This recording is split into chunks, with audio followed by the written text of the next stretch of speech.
A glimpse behind the curtain. A truly driven individual. Determined to become a master of the universe.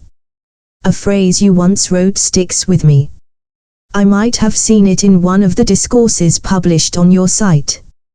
You mentioned that one could become a master of the universe. Yes. I want that. Why? New horizons.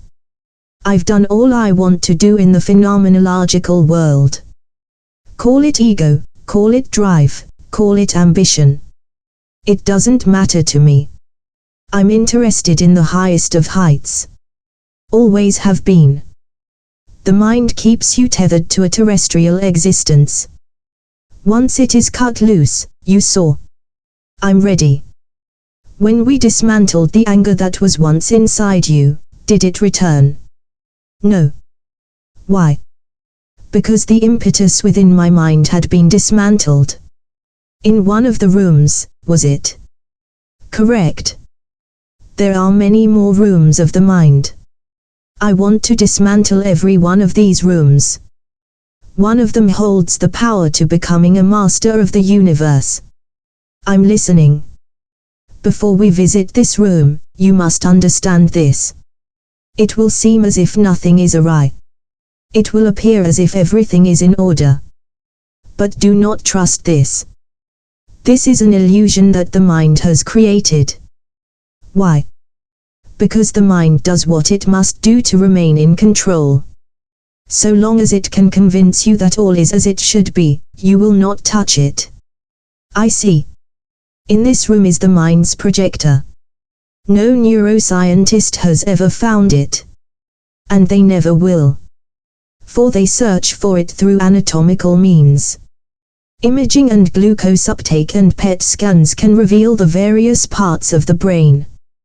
But the mind can only be accessed by the one who has been trained to taste the wind, and smell the ocean from 100 miles away. When are we going to learn that? All in its own time. From this particular room, the mind's projector creates your image. And it creates it with such painstaking detail, that you would never think to question it. As we crawl into the vents, make our way through the scaffolding, and see the wires that feed the projector, we come closer to dismantling it.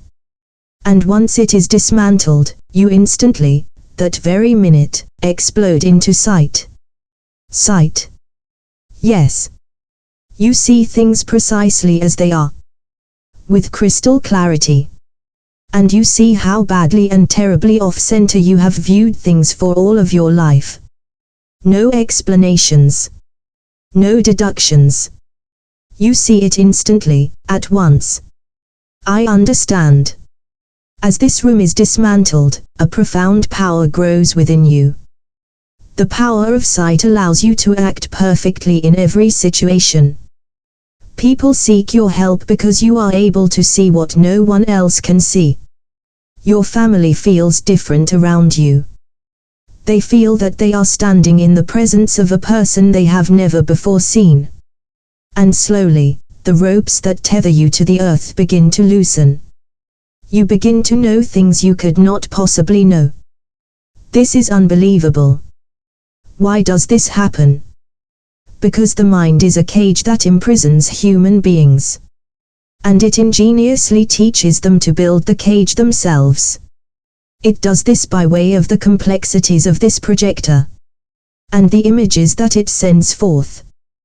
There is far more to it, but we will go into this later. When do we dismantle it? We will now move forward across the scaffolding. Once we arrive at the wires, the dismantling begins. Shall we proceed? I've been waiting for this my whole life.